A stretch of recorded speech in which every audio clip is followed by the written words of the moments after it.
हरि ओम. योगदास जय गणेश जोशी यांनी निरूपण केलेला ज्ञानेश्वर माऊलींचा हरिपाठ अभंग 9वा, ओवी क्रमांक 36. उपजोनी करंटा नेणे अद्वैत वाटा, राम कृष्णी पैठा कैसे निहोय. उपजोनी करंटा नेणे अद्वैत वाटा, राम कृष्णी पैठा कैसे निहोय. हे विश्व निर्माण होण्याआधी येथे काहीतरी होते हे निश्चित. कारण ज्या अर्थी हे विश्व निर्माण झाले आहे त्या अर्थी ते कशामधून तरी निर्माण झाले आहे. शून्यातून निर्मिती होत नसते. तेव्हा विश्व निर्माण होण्याआधी येथे काहीतरी होते. त्याला आपल्या ऋषींनी ब्रह्म असे नाव दिले. या ब्रह्मामधून विश्व निर्माण झाले. निर्मितीला निर्माण करायला शक्ती लागते.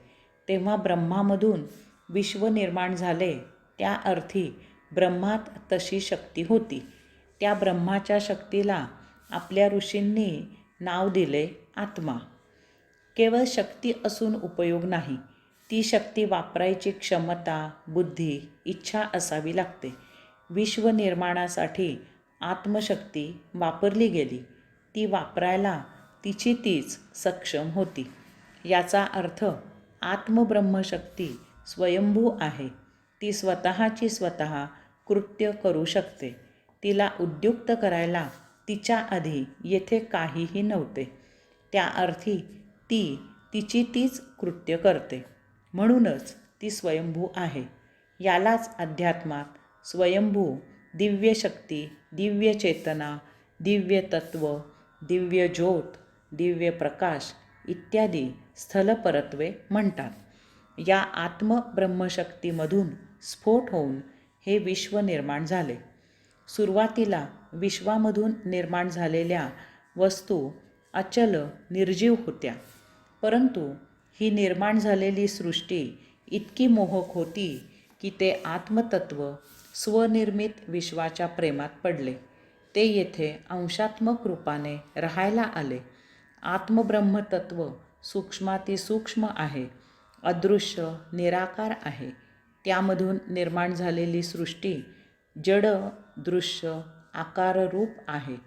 जड सृष्टीचा आस्वाद सूक्ष्म आत्मब्रह्मतत्वाने घ्यावा कसा? यास्तव ह्या आत्मब्रह्मतत्वाने येथे अंशात्मक रूपाने स्वतः सभोवती जड देह धारण केला. त्यामधून चल, सजीव सृष्टी निर्माण झाली. पृथ्वीवरील या अंशात्मक ब्रह्माला नुसतेच ब्रह्म आणि विश्वब्रह्माला परमब्रह्म असे आपले ऋषी संबोधू लागले.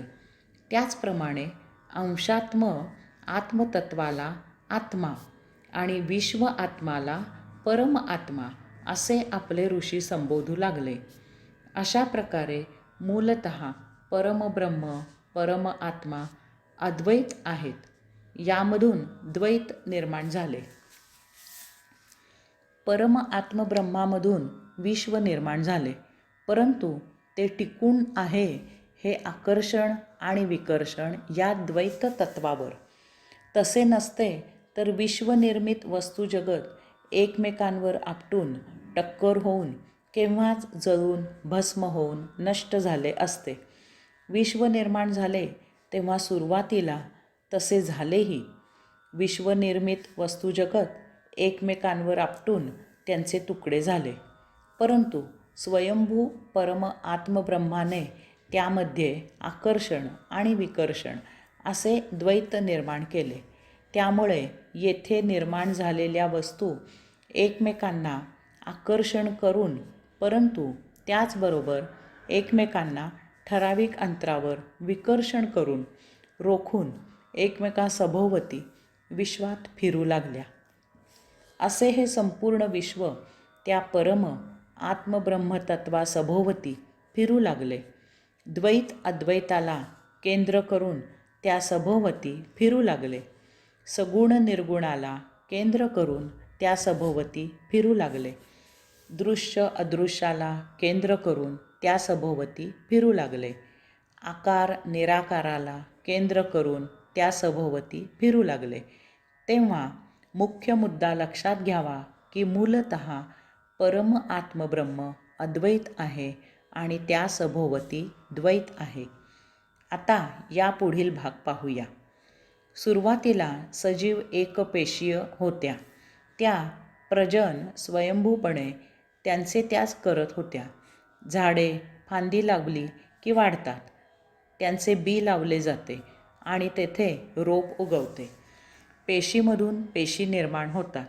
परंतु यात वैविध्य यावे, सजीवाला येथे सृष्टीलीला उपभोगताना एकटे वाटू नये, जीवन एकरस म्हणून नीरस होऊ नये, जीवन कंटाळवाणे होऊ नये म्हणून स्वयंभू परम आत्मब्रह्माने माया निर्माण केली.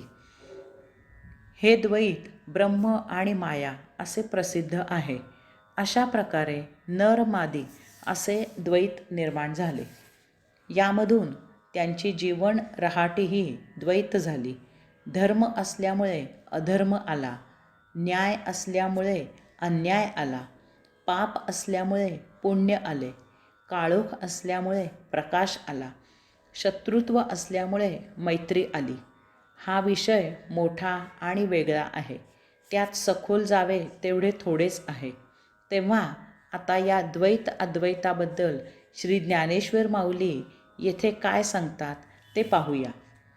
नरदेही जन्म झालेला मानव या संसारात भौतिक वस्तुजगतात गुरफटून जातो. तो मायेत अडकतो. येथील द्वैतात रममाण होतो. वास्तवात हे द्वैत अद्वैत समजण्याची बौद्धिक ताकद केवळ नरदेहीच आहे. मनुष्येतर प्राणीजीवन म्हणजे बरे खावे, बरे प्यावे, बरे ल्यावे, संरक्षण करावे, प्रजोत्पादन करावे, आरामात पडून असावे असे आहे. त्या जीवाला ब्रह्म, परमब्रह्म, आत्मा, परमआत्मा असे काही समजत नाही. मानवाला आपल्या आयुष्याचा हेतू परमात्मा मिलन आणि मुक्ती हाच एकमेवाद्वितीय आहे हे समजू शकते. त्यासाठीच मानवाला पूर्णावतारानंतर अत्यंत प्रगल्भ अशी बुद्धी आणि शक्ती भगवंत श्रींनी प्रदान केलेली आहे. मानवाला हे समजते की द्वैत या अद्वैतातून निर्माण झालेले आहे. ह्याचा अर्थ असा होतो की ते अद्वैत या विश्वाच्या पलीकडे येथील द्वैताच्या अतीत आहे. जर ते अद्वैत प्राप्त करायचे असेल, त्या अद्वैताचा, त्या परम आत्म्याचा अंश जो आपल्या हृदयी विराजित आहे त्याच्या सन्निध जायला पाहिजे. म्हणजेच द्वैतात न गुंतता त्याच्या अतीत होऊन तो परमात्मा प्राप्त करायला पाहिजे. परंतु मानव तसे करत नाही. तो येथील भौतिक वस्तुजगतातच त्याचा उपभोग घेत रममाण होतो आणि आपले संचित कमी करण्याऐवजी ते वाढवत असतो. नरदेही जन्माला येऊन तो मनुष्येतर प्राण्याप्रमाणे आयुष्य जगत असतो. उपजोनी करंटा नेणे अद्वैत वाटा, अशा या हतभाग्याला श्री ज्ञानेश्वर माऊली करंटा असे म्हणत आहेत. सर्व काही जवळ असून त्याचा सदुपयोग करून न घेता हा आपला भलतीकडेच आपले आयुष्य जगत असतो. नरदेही द्वैतातून पलीकडे अद्वैतात जीवन हरिचरणी समर्पित करून आत्मोद्धार करून न घेता हा आपला भौतिक वस्तुजगतातच नरदेही परंतु भोगप्रवृत्त असे मनुष्य असून मनुष्येतर प्राणीजीवन जगत असतो. त्यामुळे अशासाठी श्री ज्ञानेश्वर माऊलींना कणव येत आहे. ते म्हणतात, रामकृष्णी पैठा कैसोनी होय. या अशा करंट्याला रामकृष्ण, तो परम आत्मा, तो योगेश्वर कसा प्राप्त होणार?